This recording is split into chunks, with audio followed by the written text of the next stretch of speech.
परम पिता परमात्मा पूर्ण ब्रह्म सारी सृष्टि के रचनहार कबीर साहब जी, ये हम सब आत्माओं के जनक हैं, हमारे पिता हैं। ये हमारे दुख में, हमारे दुख को देख करके सतलोक से चलकर यहाँ आते हैं और हम यहाँ काल के जाल में, इस काल के लोक में रह रहे हैं। इस काल भगवान ने हमारे को दिशाहीन कर दिया, परमात्मा से अपरिचित कर दिया,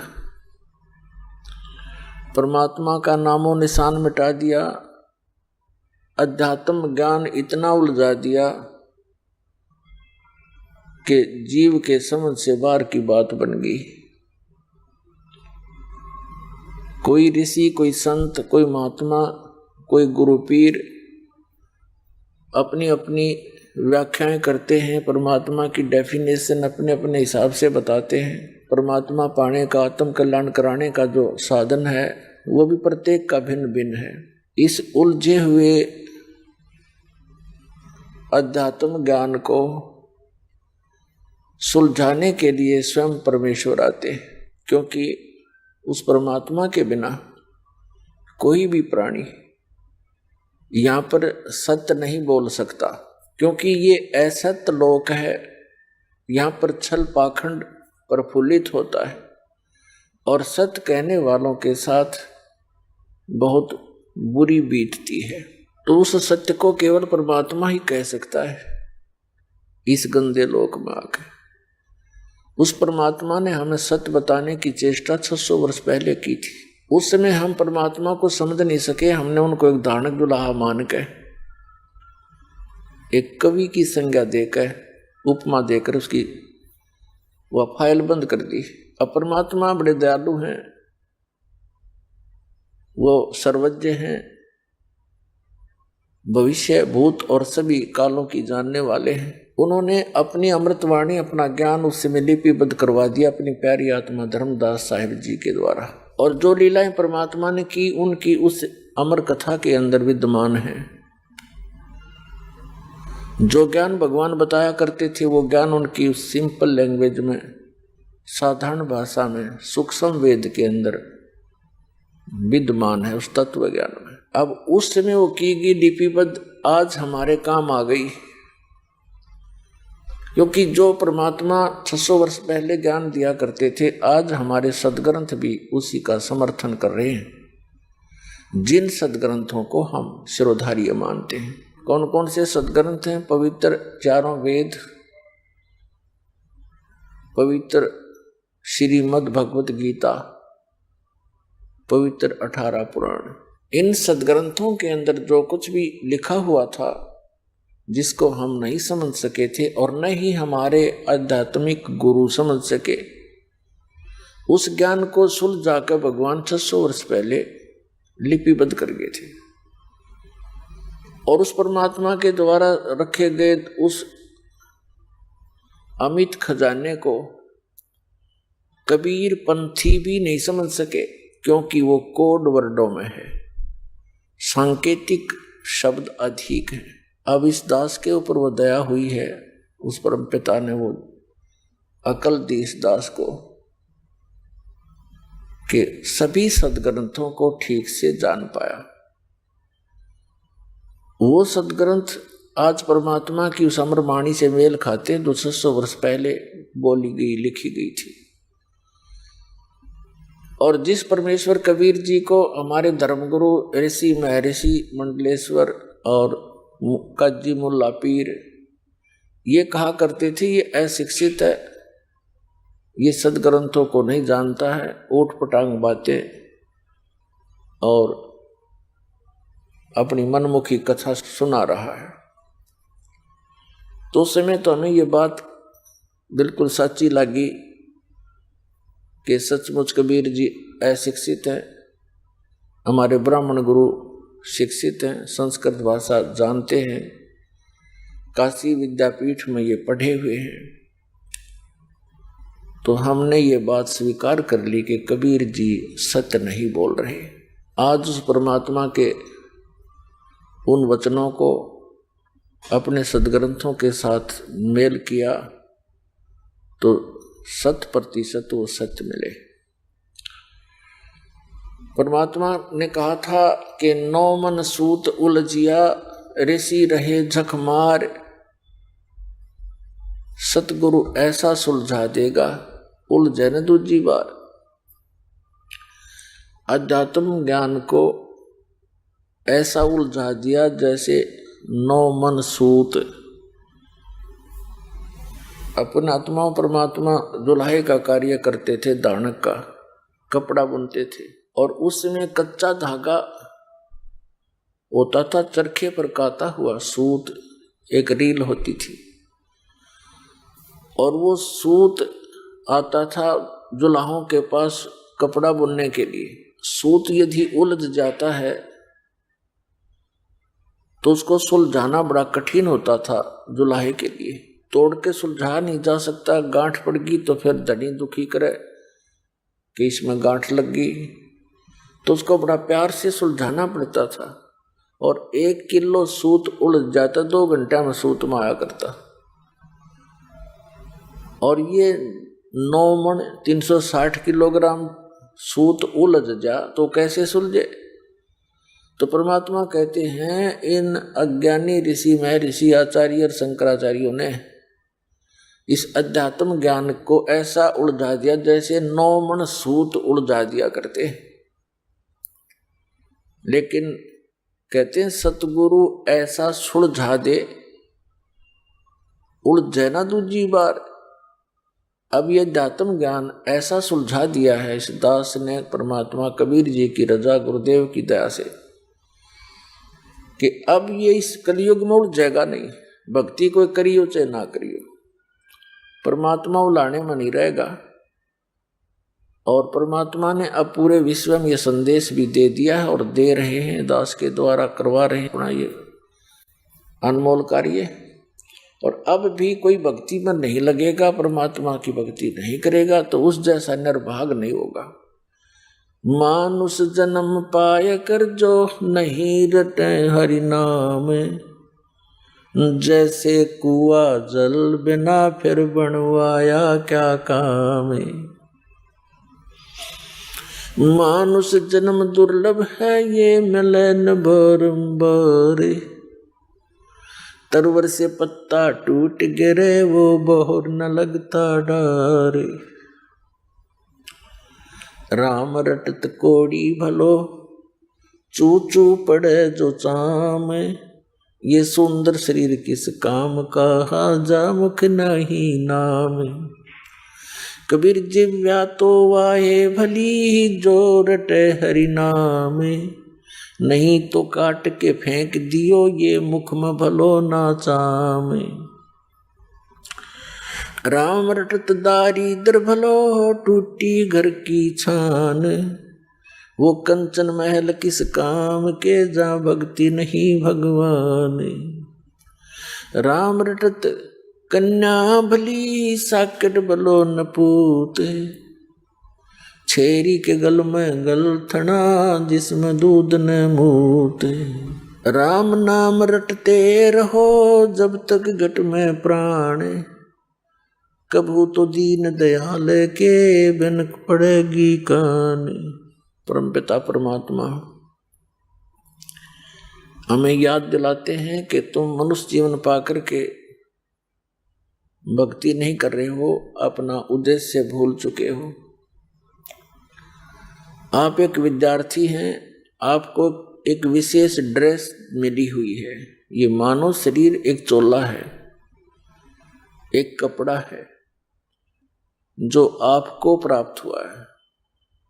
इस ड्रेस का उद्देश्य है कि आप विद्यार्थी हैं और आपको सुविधाएं भी बहुत दी हैं दाता ने। अन्य प्राणियों को सुविधा नहीं है, जैसे जो बच्चे स्कूल नहीं जाते उनको सुविधा नहीं मिलती, वो अपना पारंपरिक धंधा ही करने पर लग जाते हैं। और जिन बच्चों को कॉलेज स्कूल भेजा जाता है उनको सुविधा विशेष दी जाती है। तो परमात्मा ने आपको ये सुविधा विशेष दे रखी है, खाने पीने की सुविधा भूख लगे जब खाना खा सकते हो, प्यास लगे जल पी सकते हो, गर्मी सर्दी से बचने की सद्बुद्धि दे रखी है, गर्म ठंडे कपड़े पहन सकते हो, मकान आदि छान डाल सकते हो। ये उद्देश्य इसलिए था कि आप प्राकृतिक आपदाओं से परेशान ना हो और भक्ति कर सकें। लेकिन हम उद्देश्य भूल करके अब केवल एक के काम पर लाग गए, कोठी बनानी है, 4 प्लाट लेने हैं, बड़ी कार लेनी है, इस जोड़ जुगाड़ में, और फिर मृत्यु हो जाती है, फिर कुत्ता बनकर उन्हीं गलियों में धक्के खा रहा है। तो कितना मूर्ख बना रखे हमारे को, अकल नाम की चीज नहीं छोड़ रखी हमारे अंदर। पृथ्वीपति चकवे गए जिनके चक्र चलंत, ये रावण श्री के कौन गिने ऐसे गए अनंत। सर्व सोने की लंका थी वह रावण से रणधीरम, एक पलक में राज विराजी जम के पड़े जंजीरम। मन तू सुख के सागर बसरे और नहीं ऐसा ही असरे। पुण्यात्माओं मेहर करी है दाता ने, असीम रजा बख्शी आपके ऊपर के ऐसे समय में जन्म है आपका कि परमात्मा ने वो अनमोल खजाना खोल दिया जो अभी तक गुप्त रखने का सख्त आदेश था। जिन महापुरुषों को परमात्मा मिले उनको सख्त हिदायत दे दी थी कि अभी इस सतनाम को, जो 2 अक्षर का है, और सार नाम को, इसको सार्वजनिक नहीं करना, ये तब तक छुपा के रखना है जब तक वो 5500 वर्ष कलयुग ना बीत जाए। तो पुण्यात्माओं जब ये 5500 कलयुग बीत गया, समझ लो इस दास के ऊपर रजा करी परमात्मा ने अपनी शरण में लिया। सन 1994 को नामदान करने का आदेश दे दिया। सन 1988 में 17 फरवरी 1988 को दास का जन्म इस आध्यात्मिक ज्ञान में हुआ, मार्ग में हुआ, यानी उस दिन उपदेश प्राप्त हुआ। 6 वर्ष तक अपनी सर्विस भी करता था रोजी रोटी के लिए, और मालिक की भक्ति विशेष करता था। परमात्मा के दिए ज्ञान को अपने जो भी संपर्क में आता था उनको समझाने की चेष्टा करता था, गुरु जी से उपदेश दिलाता था। सतगुरुदेव ने ना जाने क्या देखा इस दास में, उनकी लाखों की संख्या में शिष्य थे, बहुत से ऐसे भी थे जो संन्यास लेकर उनके साथ भी रहा करते थे, लेकिन उनमें से इस दास को ही आदेश दिया आगे नामदान करने का और ये ज्ञान प्रचार करने का। तो पुण्यात्माओं 1994 में परमात्मा ने दया करी, प्रचार शुरू किया। 1995 में 1 ही वर्ष के अंदर इतनी प्रोग्रेस हुई कि सत्संग इतने बढ़ गए, नौकरी से भी त्याग पत्र देना पड़ा, और उसका परिणाम ये हुआ कि आज लाखों की संख्या में पुण्यात्मा परमात्मा को पहचान कर अपना कल्याण करा रहे हैं। उन्होंने एक शब्द भी बोला था कि विश्व में तेरे बराबर कोई संत नहीं होगा। तो उस समय तो दास के गले यह बात उतरी नहीं, क्योंकि अपने बच्चे को सभी शाबाशी दिया करते हैं, ये सोचकर बात आई गई हुई। अब जब इन महापुरुष संतों के इतिहास देखे, इनका अनुभव देखा, फिर सदग्रंथों से उनको तुलना की, परमात्मा के ज्ञान से मेल किया, तो किसी के पास भी अध्यात्म मार्ग नहीं था। विश्व में किसी के पास भी अध्यात्म मार्ग नहीं है। तो पुण्यात्माओं एक दास है जो सत्य ज्ञान बताता है, करोड़ों की संख्या में मिसगाइड करने वाले काल ने भेज रखे हैं, लेकिन परमात्मा की वाणी है, और ज्ञान सब ज्ञानड़ी, कबीर ज्ञान सो ज्ञान, जैसे गोला तोब का करता चले मैदान। अब ये मालिक की वाणी, ये तत्व ज्ञान तोब का गोला है, इसके सामने कोई नहीं टिक पाएगा। और इन सभी संतों ने, ऋषियों ने, आचार्यों ने और शंकराचार्यों ने घुटने टेकने पड़ेंगे मालिक के सामने, क्योंकि वो भी भगवान के बच्चे हैं।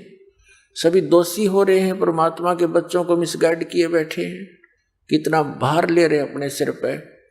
इनका बड़ा बक्कल तारा जागा। सभी जितने नकली संत हैं, जितने भी गुरु बने बैठे, अब तो इनकी प्रभुता की भूख इनसे छूटती नहीं, और फिर उल्टा टांगेगा काल इनको वहां पर धर्मराज के दरबार में। तो ऐसे सबसे बड़ा दोषी है इस जीव का वो व्यक्ति जो परमात्मा के ज्ञान से दूर किए बैठा है उस भगवान के बच्चों को। तो अब शिक्षा इसलिए दी दाता ने, नहीं तो ये शिक्षा आग है हमारे लिए, विष है इस मानव के लिए शिक्षा। इस शिक्षा के विष को हमारे तक 3 युग तक आने नहीं दिया परमात्मा ने। नियम चतुर बन जाते पहले, जैसे ही काग बन गए, लेना एक न देने दो, चतुर इतने बन गए। भगवान कहाँ है, किसने देखा है? क्यों? ये हवाई जहाज देख लिए, कंप्यूटर देख लिए, इंटरनेट पर बकवास देख ली, तो भगवान खत्म हो गया। ये चतुरता इस विद्या ने हमें दी।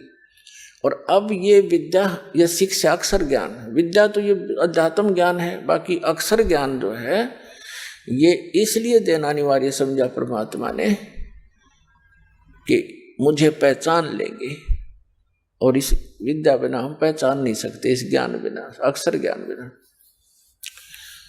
तो पुण्यात्माओं, परमात्मा का अस्तित्व पहले भी था, आज भी है, आगे भी रहेगा।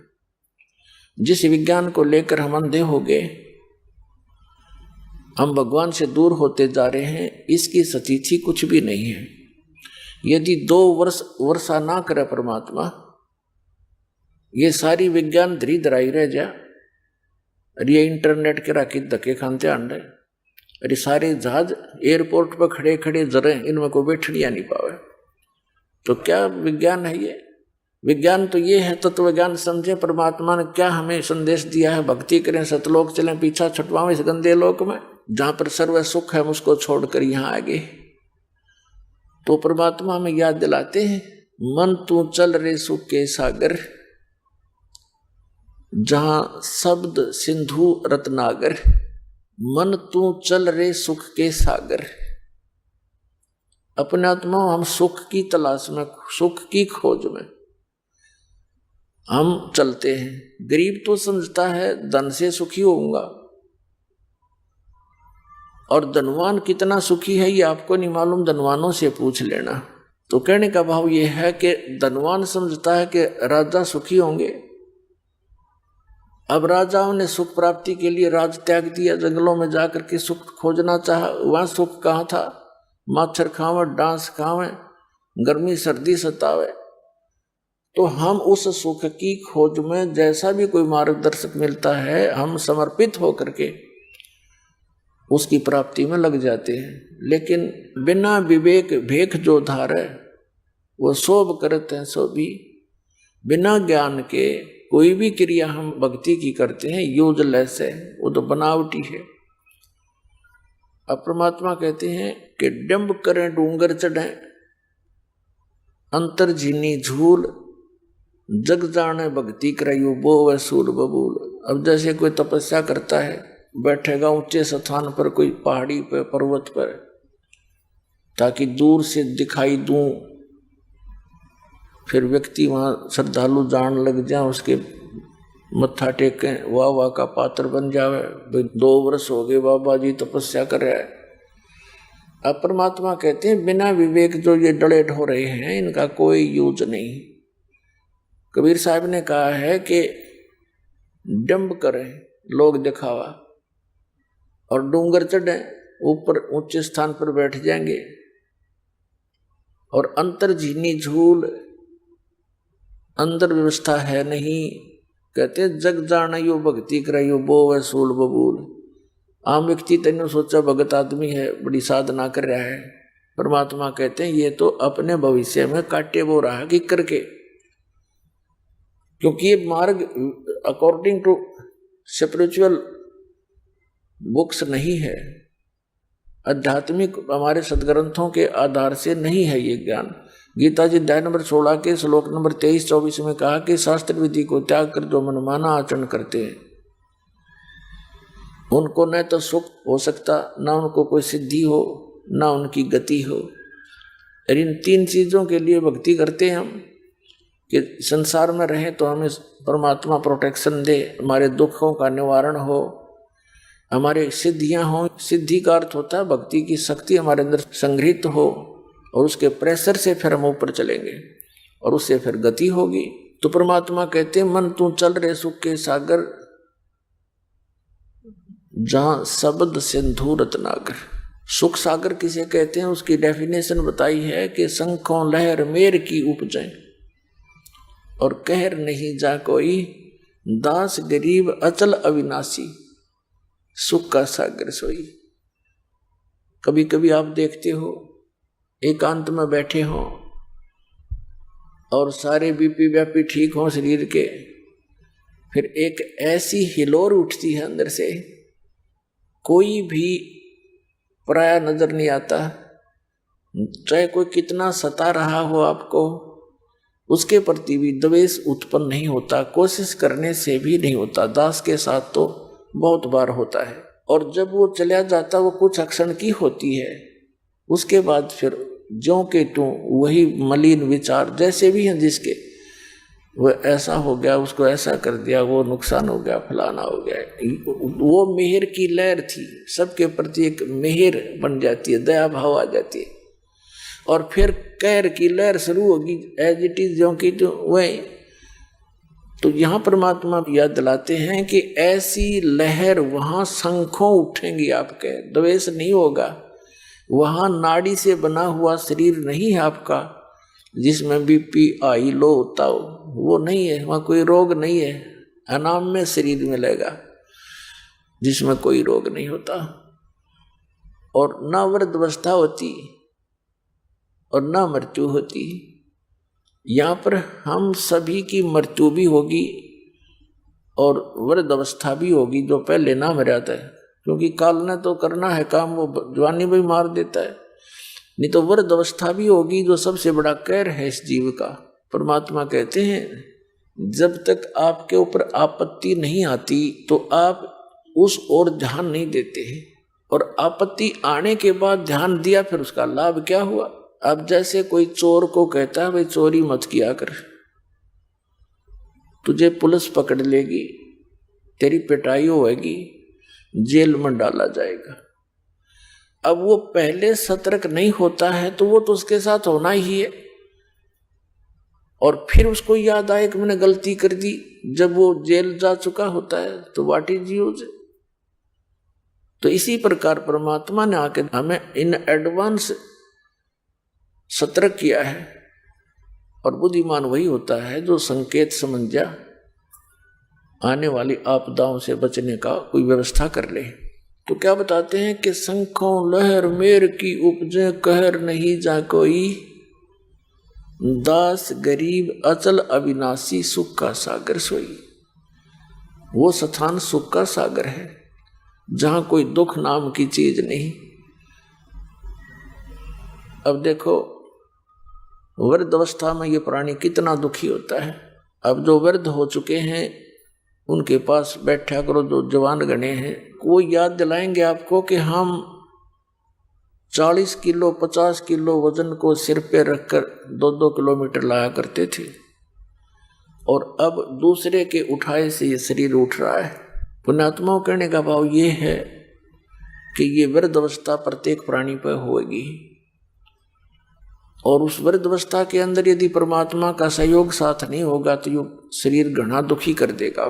फिर वृद्ध अवस्था के अंदर बच्चों को ज्ञान न होने से, विशेषकर अब वर्तमान के जो कलयुग में विचारधारा बदल गई प्रत्येक प्राणी की, यह बहुत डेंजरस है।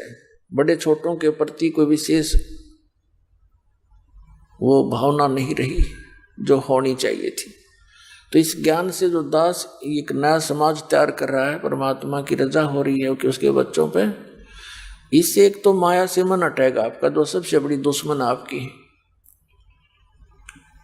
और फिर दया भाव उपजेगी आपको आपके अंदर। जैसे यहाँ आते हो, कोई भी बूढ़ा बुजुर्ग बहन माई दुखी बीमार रोगी है, तो आम आदमी की चेष्टा होती है कि इसको कोई सुविधा दूं, इसको उठाऊं, इसको बाथरूम ले जाऊं, चाहे वो ऐसा है तो कोई अपना है या चाहे पराया।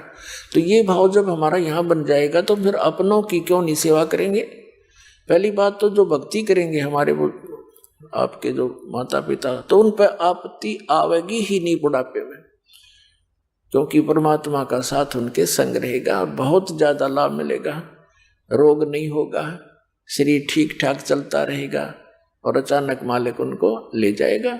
तो इस प्रकार हमने घनी जरूरत से उस परमात्मा के शक्ति की, भक्ति की, और उसको ना करके फिर हमने वो तो सब आपदाएं फिर झेलनी ही है, वृद्धावस्था भी आएगी। हमें याद दिलाते हैं परमात्मा कि इस संसार के अंदर जब तक आपका शरीर चलता है तो आप सबको अच्छे लगते हो, और इसमें जरा सा डिफेक्ट हो जाता है तो चाहे लड़का हो या लड़की, जवान हो या बालक, चाहे वृद्ध हो, कोशिश करते हैं ट्रीटमेंट कराने की, सेवा भी खूब करते हैं, और फिर भी स्वस्थ नहीं होता है तो स्वयं कामना करते हैं भगवान इसकी माटी संगवा ले, इसको उठा ले तो अच्छा, बहुत दुख पा रहा है। वो तो दुख है, साथ में फिर दूसरे भी दुखी, और परमात्मा की चरणों में आने के बाद फिर ये ऐसी आपदाएं नहीं आएंगी। परमात्मा कहते हैं दुख में सुमरण सब करें, सुख में करे ना कोई, जय सुख में सुमरण करें तो दुख काहे को होवे। कबीर सुख में सुमरण किया नहीं, दुख में करते याद, कहे कबीरता दास की कौन सुने फरियाद।